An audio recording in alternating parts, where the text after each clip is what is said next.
Hi friends, Jesus with us ಚಾನೆಲ್ಗೆ ನಿಮಗೆ ಮತ್ತೆ ಸ್ವಾಗತ. ದಯವಿಟ್ಟು ವಿಡಿಯೋವನ್ನು ಸ್ಕಿಪ್ ಮಾಡದೆ ಪೂರ್ತಿ ನೋಡಿ ದೇವರ ವಾಕ್ಯವನ್ನು ಸಂಪೂರ್ಣ ತಿಳಿಯುವಿರಿ. ನೀವು ಫಸ್ಟ್ ಟೈಮ್ ನಮ್ಮ ಚಾನೆಲ್ಗೆ ಬಂದಿದ್ದಾರೆ, ದಯವಿಟ್ಟು ಸಬ್ಸ್ಕ್ರೈಬ್ ಮಾಡಿ. ವಿಡಿಯೋವನ್ನು ಲೈಕ್ ಮಾಡಿ, ವಿಡಿಯೋವನ್ನು ನಿಮ್ಮ ಸ್ನೇಹಿತರಿಗೆ ಶೇರ್ ಮಾಡಿ. ನಿಮ್ಮಿಂದ ನಮಗೆ ಹೊಸ ವಿಡಿಯೋ ಮಾಡಲು ಸ್ಫೂರ್ತಿ ಸಿಗುತ್ತದೆ.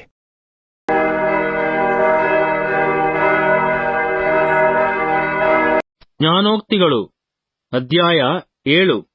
ಕಂದ, ನನ್ನ ಮಾತುಗಳನ್ನು ಅನುಸರಿಸು, ನನ್ನ ಆಜ್ಞೆಗಳನ್ನು ಮನಸ್ಸಿನಲ್ಲಿಟ್ಟುಕೋ, ನನ್ನ ಉಪದೇಶವನ್ನು ಕಣ್ಣು ಗುಡ್ಡಿನಂತೆ ಪಾಲಿಸು. ನನ್ನ ಆಜ್ಞೆಗಳನ್ನು ಕೈಕೊಂಡು ಬಾಳು, ಅವುಗಳನ್ನು ನಿನ್ನ ಬೆರಳುಗಳಿಗೆ ಉಂಗುರವಾಗಿ ಇಟ್ಟುಕೋ. ಹೃದಯದ ಹಲಗೆಯಲ್ಲಿ ಬರೆ, ಜ್ಞಾನವನ್ನು ಅಕ್ಕ ಎಂದು ಹೇಳು, ವಿವೇಕವನ್ನು ಆಪ್ತ ಮಿತ್ರಳೇ ಎಂದು ಕರೆ. ಅವು ಜಾರಳಿಂದ, ಸವಿ ಮಾತನಾಡುವ ಪರಸ್ತ್ರೀಯಿಂದ ನಿನ್ನನ್ನು ರಕ್ಷಿಸುವವು. ನಾನು ನನ್ನ ಮನೆಯ ಜಾಲರಿಯಿಂದ ಇಣಿಕಿ ನೋಡಲು ಅಲ್ಪ ಬುದ್ಧಿಯುಳ್ಳ ಅನೇಕ ಯುವಕರು ಕಾಣಿಸಿದರು.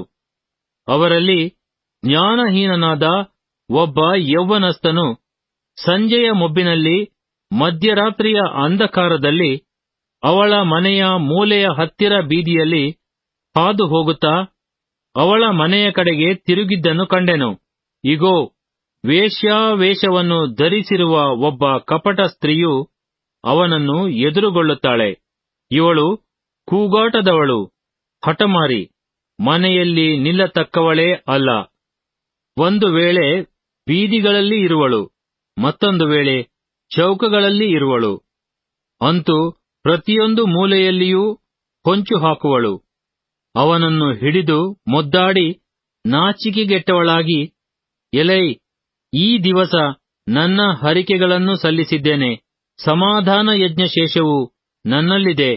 ಆದ ಕಾರಣ ನಿನ್ನನ್ನು ಎದುರುಗೊಳ್ಳಲು ಬಂದೆ. ನಿನ್ನನ್ನು ಆತುರದಿಂದ ಹುಡುಕಿ ಕಂಡುಕೊಂಡೆನು.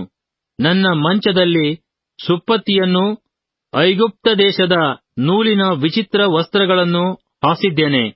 ಹಾಸಿಗೆಯ ಮೇಲೆ ರಕ್ತಬೋಳ, ಅಗುರು, ಲವಂಗ, ಚಕ್ಕೆ ಇವುಗಳ ಚೂರ್ಣವನ್ನು ಉದರಿಸಿದ್ದೇನೆ.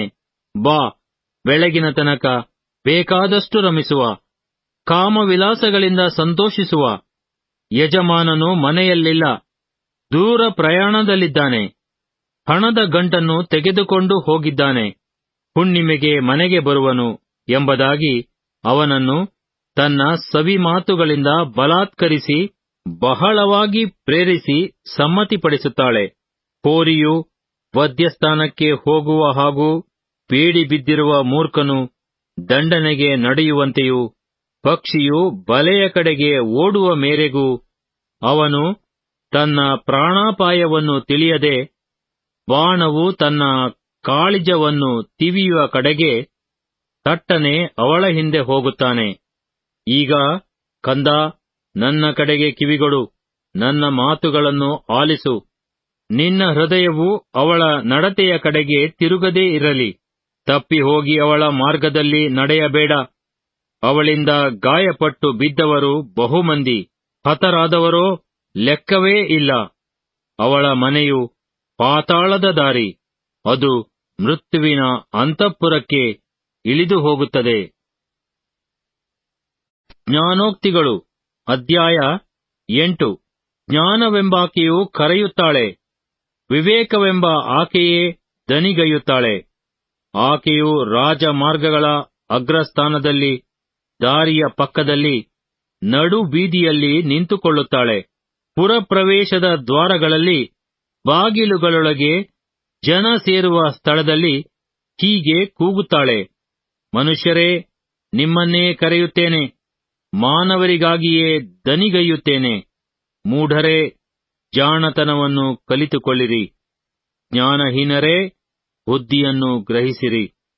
ಕೇಳಿರಿ, ನಾನು ಶ್ರೇಷ್ಠವಾದ ಸಂಗತಿಗಳನ್ನು ಹೇಳುವೆನು, ಯಥಾರ್ಥಕ್ಕಾಗಿಯೇ ತುಟಿಗಳನ್ನು ತೆರೆಯುವೆನು. ನನ್ನ ಬಾಯಿ ಸತ್ಯವನ್ನೇ ಆಡುವುದು. ದುಷ್ಟತನವು ನನ್ನ ತುಟಿಗಳಿಗೆ ಅಸಹ್ಯವಾಗಿದೆ. ನನ್ನ ಮಾತುಗಳೆಲ್ಲ ನೀತಿಭರಿತವಾಗಿವೆ. ಅವುಗಳಲ್ಲಿ ಕಪಟವೂ ವಕ್ರತೆಯೂ ಇಲ್ಲ.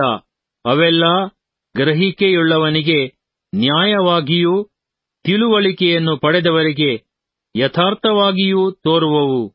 ನನ್ನ ಬೋಧನೆಯನ್ನು ಬೆಳ್ಳಿಗಿಂತಲೂ ಜ್ಞಾನೋಪದೇಶವನ್ನು ಅಪರಂಜಿಗಿಂತಲೂ ಉತ್ತಮವೆಂದು ಹೊಂದಿಕೊಳ್ಳಿರಿ. ಜ್ಞಾನವು ಹವಳಕ್ಕಿಂತಲೂ ಶ್ರೇಷ್ಠ. ಇಷ್ಟ ವಸ್ತುಗಳೆಲ್ಲವೂ ಅದಕ್ಕೆ ಸಮವಲ್ಲ. ಜ್ಞಾನವೆಂಬ ನನಗೆ ಜಾಣ್ಮೆಯೇ ನಿವಾಸ. ಯುಕ್ತಿಗಳ ತಿಳುವಳಿಕೆಯನ್ನು ಹೊಂದಿದ್ದೇನೆ. ಯೆಹೋವನ ಭಯವು ಪಾಪದ್ವೇಷವನ್ನು ಹುಟ್ಟಿಸುತ್ತದೆ. ಗರ್ವ, ಅಹಂಭಾವ, ದುರ್ಮಾರ್ಗತನ, ಕುಟಿಲ ಭಾಷಣ ಇವುಗಳನ್ನು ಹಗೆ ಮಾಡುತ್ತೇನೆ. ಸದ್ಯೋಚನೆಯೂ ಸುಜ್ಞಾನವೂ ಸಾಮರ್ಥ್ಯವೂ ನನ್ನಲ್ಲಿವೆ. ವಿವೇಕವು ನಾನೇ. ನನ್ನ ಸಹಾಯದಿಂದ ರಾಜರು ಆಳುವರು. ನನ್ನ ಮೂಲಕ ಪ್ರಭುಗಳು, ನಾಯಕರು, ಅಂತೂ ಭೂಪತಿಗಳೆಲ್ಲರೂ ದೊರೆತನ ಮಾಡುವರು. ನನ್ನನ್ನು ಪ್ರೀತಿಸುವವರನ್ನು ನಾನು ಪ್ರೀತಿಸುತ್ತೇನೆ. ಆತುರದಿಂದ ಹುಡುಕುವವರು ನನ್ನನ್ನು ಕಂಡುಕೊಳ್ಳುವರು. ನನ್ನಲ್ಲಿ ಧನಘನತೆಗಳೂ ಶ್ರೇಷ್ಠ ಸಂಪತ್ತೂ ನೀತಿಯೂ ಇರುತ್ತವೆ. ನನ್ನಿಂದಾಗುವ ಫಲವು ಬಂಗಾರಕ್ಕಿಂತಲೂ, ಹೌದು, ಅಪರಂಜಿಗಿಂತಲೂ ಉತ್ತಮ. ನನ್ನ ಮೂಲಕವಾದ ಆದಾಯವು ಚೊಕ್ಕ ಬೆಳ್ಳಿಗಿಂತಲೂ ಅಮೂಲ್ಯವಾಗಿದೆ. ನಾನು ಹಿಡಿದಿರುವ ದಾರಿಯು ನೀತಿಯೇ. ನ್ಯಾಯ ಮಾರ್ಗಗಳಲ್ಲಿ ನಡೆಯುತ್ತೇನೆ. ಹೀಗಿರಲು ನನ್ನನ್ನು ಪ್ರೀತಿಸುವವರಿಗೆ ಧನದ ಬಾಧ್ಯತೆಯನ್ನು ದೊರಕಿಸಿ ಅವರ ಬೊಕ್ಕಸಗಳನ್ನು ತುಂಬಿಸುವೆನು. ಯೆಹೋವನು ತನ್ನ ಸೃಷ್ಟಿಕ್ರಮದಲ್ಲಿ ಮೊದಲು ನನ್ನನ್ನು ನಿರ್ಮಿಸಿದನು. ಆತನ ಪುರಾತನ ಕಾರ್ಯಗಳಲ್ಲಿ ನಾನೇ ಪ್ರಥಮ. ಪ್ರಾರಂಭದಲ್ಲಿ ಭೂಮಿಯು ಹುಟ್ಟುವುದಕ್ಕಿಂತ ಮುಂಚೆ ಅನಾದಿ ಕಾಲದಲ್ಲಿ ಸ್ಥಾಪಿಸಲ್ಪಟ್ಟೆನು. ಜಲನಿಧಿಗಳಾಗಲಿ ನೀರು ತುಂಬಿದ ಬುಗ್ಗೆಗಳಾಗಲಿ ಇಲ್ಲದಿರುವಾಗ ನಾನು ಹುಟ್ಟಿದೆನು. ಬೆಟ್ಟಗುಡ್ಡಗಳು ಬೇರೂರಿ ನಿಲ್ಲುವುದಕ್ಕೆ ಮುಂಚೆ ಆತನು ಭೂಲೋಕವನ್ನಾಗಲಿ ಬಯಲನ್ನಾಗಲಿ ಭೂಮಿಯ ಮೊದಲನೆಯ ಅಣುರೇಣನ್ನಾಗಲಿ ನಿರ್ಮಿಸದೇ ಇರುವಾಗ ನಾನು ಹುಟ್ಟಿದೆನು. ಆತನು ಸಾಗರದ ಮೇಲೆ ಚಕ್ರಾಕಾರವಾದ ಗೀಟನ್ನು ಎಳೆದು ಆಕಾಶಮಂಡಲವನ್ನು ಸ್ಥಾಪಿಸುವಾಗ ಅಲ್ಲಿದ್ದೆನು.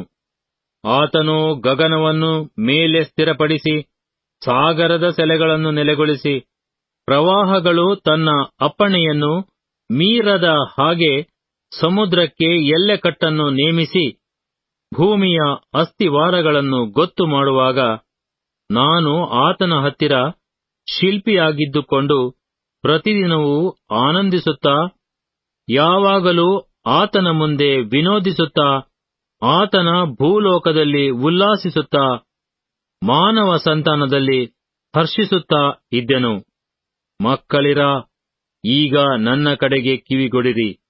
ನನ್ನ ಮಾರ್ಗಗಳನ್ನು ಅನುಸರಿಸುವವರು ಧನ್ಯರೇ ಸರಿ. ಉಪದೇಶವನ್ನು ಕೇಳಿರಿ, ಅದನ್ನು ಬಿಡದೆ ಜ್ಞಾನವಂತರಾಗಿರಿ. ನನ್ನ ದ್ವಾರಗಳ ಬಳಿಯಲ್ಲಿ ಪ್ರತಿದಿನವೂ ಕಾಯುತ್ತಾ, ಬಾಗಲಿನ ನಿಲವುಗಳ ಹತ್ತಿರ ಜಾಗರೂಕನಾಗಿ ನನ್ನ ಮಾತುಗಳನ್ನು ಕೇಳುವವನು ಭಾಗ್ಯವಂತನು. ಯಾವನು ನನ್ನನ್ನು ಹೊಂದುತ್ತಾನೋ ಅವನು ಜೀವವನ್ನು ಹೊಂದುತ್ತಾನೆ. ಯೆಹೋವನ ಕಟಾಕ್ಷಕ್ಕೆ ಗುರಿಯಾಗುವನು. ಯಾವನು ನನಗೆ ತಪ್ಪು ಮಾಡುತ್ತಾನೋ ಅವನು ತನ್ನ ಆತ್ಮಕ್ಕೆ ಕೇಡು ಮಾಡಿಕೊಳ್ಳುತ್ತಾನೆ. ನನ್ನನ್ನು ಹಾಗೆ ಮಾಡುವವರೆಲ್ಲರೂ ಮರಣವನ್ನು ಪ್ರೀತಿಸುತ್ತಾರೆ.